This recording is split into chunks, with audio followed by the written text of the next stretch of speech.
Maria Rodriguez earned her reputation as a deadly sniper by applying the unconventional training methods taught by her renowned father. Her story unfolds in the rugged Afghan mountains, where Sergeant First Class Maria Phantom Rodriguez found herself observing an enemy stronghold that had already claimed the lives of 17 American servicemen.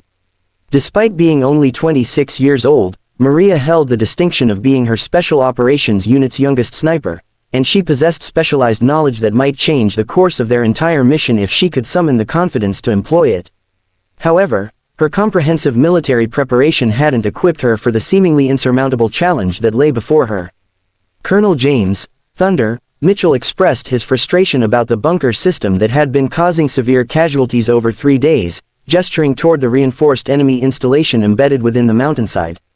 Their most skilled explosive specialists couldn't approach close enough to be effective, artillery bombardment couldn't breach the rocky exterior, and even their Apache attack helicopters couldn't locate a viable strike angle. Through her powerful telescopic sight, Maria examined the enemy fortification while evaluating the expertly constructed defensive setup that demonstrated lethal proficiency. The insurgent fighters had integrated their fortress within the natural rock structures, establishing interlocking firing zones that rendered traditional assault tactics futile. When Maria cautiously suggested employing precision targeting to locate structural vulnerabilities, Major Sarah Steele Peterson responded with clear doubt, explaining that this situation demanded complete neutralization of the complex rather than gradual elimination of individual targets, emphasizing that Maria's expertise lay in marksmanship rather than demolitions. The surrounding soldiers shared this assessment, as Maria had demonstrated her accuracy as a sniper but lacked the specialized training typically required for dismantling reinforced enemy installations.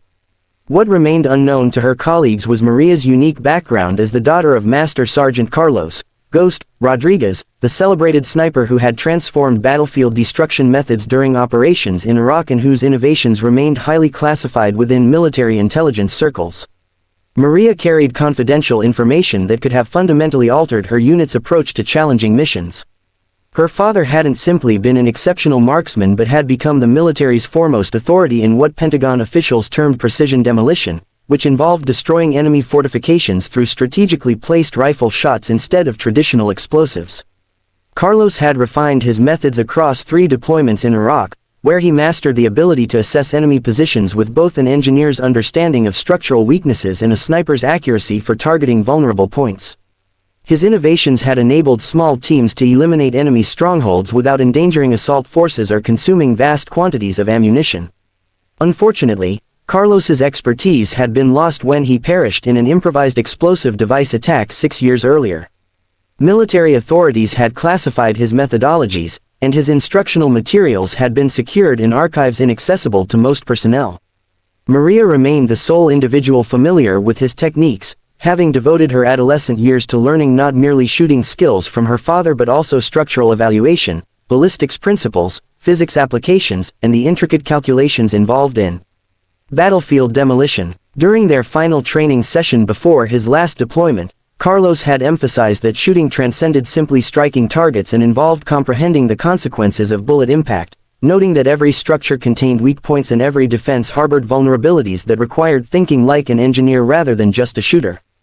Carlos had trained Maria to perceive enemy positions as complex 3-dimensional problems where precisely placed shots could initiate chain reactions capable of collapsing entire defensive structures. Maria had deliberately withheld information about her father's specialized instruction, partly desiring to gain recognition through her own accomplishments and partly doubting whether anyone would accept that a young female sniper possessed knowledge surpassing that of elite demolition specialists. Now, confronting an enemy installation impervious to conventional military tactics, Maria recognized she might be the only person in the entire operational area capable of solving this lethal puzzle.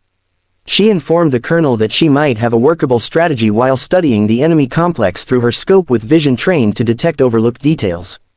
Colonel Mitchell responded skeptically, noting that structural engineers had analyzed the position and determined that heavy explosives were necessary for its destruction, yet they couldn't position charges close enough. Maria continued her examination using techniques her father had instilled during numerous training hours, having learned to identify load-bearing locations, recognize structural stress points, and calculate the precise placement needed to trigger catastrophic failures. Maria proposed that the complex possessed less structural integrity than appearances suggested, explaining that the builders had utilized natural rock formations but had modified the stone to create firing positions and defensive openings, with each modification introducing structural vulnerability. Major Peterson dismissed this notion, reiterating that Maria's training was in sniping rather than engineering and that rock wouldn't crumble from bullet penetration.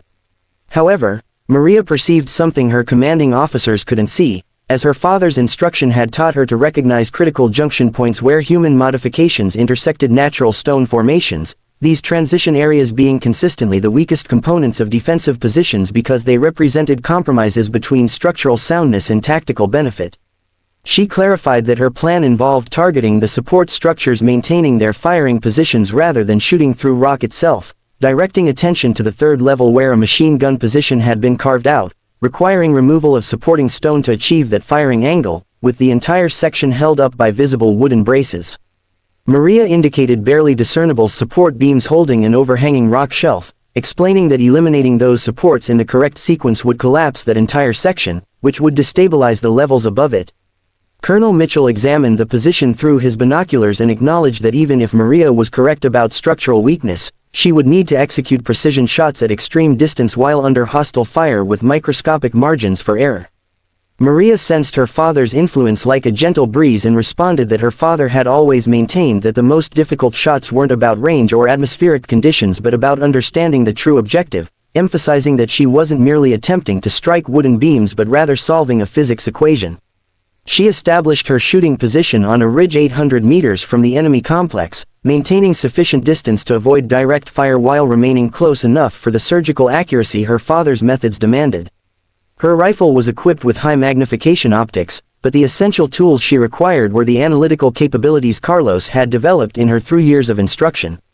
Through her scope, Maria initiated the complex procedure her father had taught her for structural mapping, identifying every support beam, load-bearing point, and junction where human modification met natural stone, most importantly calculating the sequence of shots necessary to create a cascading failure.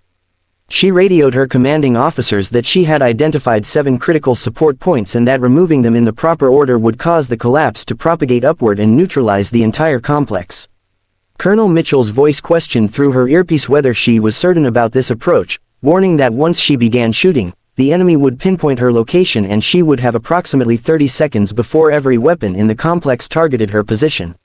Maria recalled her father's final lesson from the night before his last patrol, when he had told her that when everything depends on precision, one doesn't consider the danger but focuses on the physics, trusting the mathematics to handle everything else. She informed the colonel that she required exactly 27 seconds to complete the sequence, after which physics would take control. Taking a deep breath, Maria commenced the most intricate shooting sequence of her military service, with her first shot targeting a wooden support beam on the complex's third level, a piece of timber barely 6 inches wide at 800 meters distance, the bullet striking precisely where her calculations indicated, severing the beam and immediately causing the stone shelf above to sag. Enemy combatants began firing toward her location, but Maria had already transitioned to her second target, another support beam holding a different section of the same level, the stone groaning audibly as stress redistributed through the modified rock face. Her third shot struck a critical junction point where insurgent engineers had installed metal reinforcement, the bullet hitting the welded joint with perfect accuracy and sending stress fractures racing through the surrounding stone. Major Peterson's urgent voice warned that heavy fire was incoming and multiple shooters had acquired her range, but Maria had entered a state of mental clarity her father had taught her to access, where bullet trajectories became geometric problems and structural failures became physics calculations. Her fourth shot severed the load-bearing beam now supporting the weight from the collapsed sections above, and the domino effect her father had taught her to create began in earnest. The cascade failure following Maria's precision sequence unfolded exactly as her father's training had predicted, with stone sections modified by enemy engineers collapsing in a carefully orchestrated demonstration of structural physics. The third level collapsed first, sending tons of rock crashing onto the second level, the impact creating stress fractures that propagated upward and weakened the supports for the fourth level. Within 15 seconds of Maria's final shot, the entire left portion of the enemy complex was collapsing in a controlled demolition that would have impressed professional engineers. Maria wasn't finished, as her father had taught her that successful demolition required follow-up precision to ensure complete neutralization. Her fifth, sixth, and seventh shots targeted the remaining structural points still supporting the right side of the complex, each bullet placed with mathematical precision and cutting through support elements that enemy fighters hadn't realized were critical to their position's integrity. The final collapse was spectacular and complete, transforming what had been an impregnable enemy stronghold 30 seconds earlier into a pile of rubble posing no threat, and importantly, the precision of Maria's technique had neutralized the position without causing explosive destruction that could have triggered rockslides endangering American forces below. Colonel Mitchell's voice came through Maria's earpiece filled with disbelief, questioning how she knew where to shoot what seemed impossible. Maria began packing her rifle with steady hands despite the adrenaline coursing through her system, explaining that her father had taught her and always said that every defensive position was merely a structural engineering problem awaiting the right solution. When asked if her father was an engineer, Maria smiled while thinking of Carlos and the countless hours he had devoted to teaching her to perceive battlefields as three-dimensional puzzles, revealing that her father was Master Sergeant Carlos Ghost Rodriguez, who had developed precision demolition techniques during the Iraq conflict. The silence on the radio channel was profound, as every operator in the unit recognized the name Ghost Rodriguez, whose legend had grown during the 6 years since his death and whose classified techniques remained subjects of study at the highest levels of Special Operations Command. Major Peterson's voice carried shock and sudden comprehension as she confirmed that Carlos Rodriguez was Maria's father, noting that this explained everything and that Ghost was the only operator capable of neutralizing hardened positions with nothing but a rifle and mathematical precision. Maria explained that he had taught her everything he knew, not because he wanted her to become a soldier but because he wanted her to understand that there's always a solution to every problem if viewed from the right perspective. As Maria returned to the forward operating base, she received a radio message that would transform her understanding of everything her father had attempted to teach her. Colonel Mitchell informed her that someone wanted to speak with her, and an unfamiliar voice carrying obvious authority identified herself as General Patricia Hayes from Special Operations Command, mentioning that she had worked with Maria's father during his development of precision demolition techniques. Maria felt her chest tighten as General Hayes was a legend in special operations circles, the officer who had overseen the most classified tactical innovations of the past decade. General Hayes explained that what Maria had just accomplished wasn't simply impressive fieldwork but represented execution of techniques thought to have died with her father, noting that the Pentagon had been attempting to reverse engineer Ghost's methods for years without finding anyone who truly understood the underlying principles. Maria found a secure location and responded that her father had spent years teaching her to think like an engineer, saying that shooting was mathematics made visible. The general confirmed that her father was correct but added that he was protecting something incredibly valuable, explaining that the techniques Maria had just used represented a revolutionary approach to battlefield problem-solving that involved solving enemy positions with precision and understanding rather than overwhelming them with firepower. General Hayes paused, and Maria could hear background conversation suggesting important people were listening, then informed her that the Pentagon wanted to offer her a position with their Advanced Tactical Development Program, explaining that her father's techniques could save thousands of lives if other operators could be trained to see battlefields as Maria did. Maria reflected on her father's final words about not teaching her these things because he wanted her to fight wars but because someday she might be the person who helps end them. She responded that she was honored by the offer but believed her father would want her to remain in the field using these techniques where they could benefit the soldiers who needed them most. The general expressed understanding but asked if Maria would be willing to train other operators to pass on what her father had taught her. Maria looked back toward the mountain where an impossible enemy position had been neutralized through understanding rather than destruction, thinking about the 17 soldiers who had died before she found the courage to use her father's techniques and about all the soldiers who might live if those techniques could be taught to others, and she agreed that this was exactly what her father would want. 6 months later, Sergeant First Class Maria Phantom Rodriguez was conducting the first official training course in precision demolition techniques at the Special Operations Training Center, teaching soldiers to think like engineers and to see enemy positions as problems to be solved rather than obstacles to be overwhelmed. Her students called the course Ghost Protocols in honor of the legendary sniper who had developed the techniques revolutionizing special operations warfare, but Maria always began each class with the lesson her father had considered most important. She would tell new students, echoing Carlos's words from years of training sessions, that precision isn't about being the best shooter but about understanding what you're really trying to accomplish, explaining that when you understand the physics, see the mathematics, and recognize the engineering, every impossible problem becomes a solvable equation. The techniques Carlos Ghost Rodriguez had developed were finally being shared with the operators who needed them most, but perhaps more importantly, his philosophy was being passed on that the most powerful weapon on any battlefield isn't firepower or technology but the trained mind that can see solutions where others see only problems. Maria kept her father's original training notes in her office along with a photograph of the two of them at their private range where a teenager had learned that warfare could be an expression of applied physics, but what she treasured most was a handwritten note Carlos had left for her, discovered among his personal effects after his death. The note expressed that if she was reading it, it meant she had found a way to use what he taught her, reminding her that these techniques aren't about destruction but about precision, about solving problems with the minimum force necessary, about bringing soldiers home alive, and that this is the real victory, signed with love from Papa.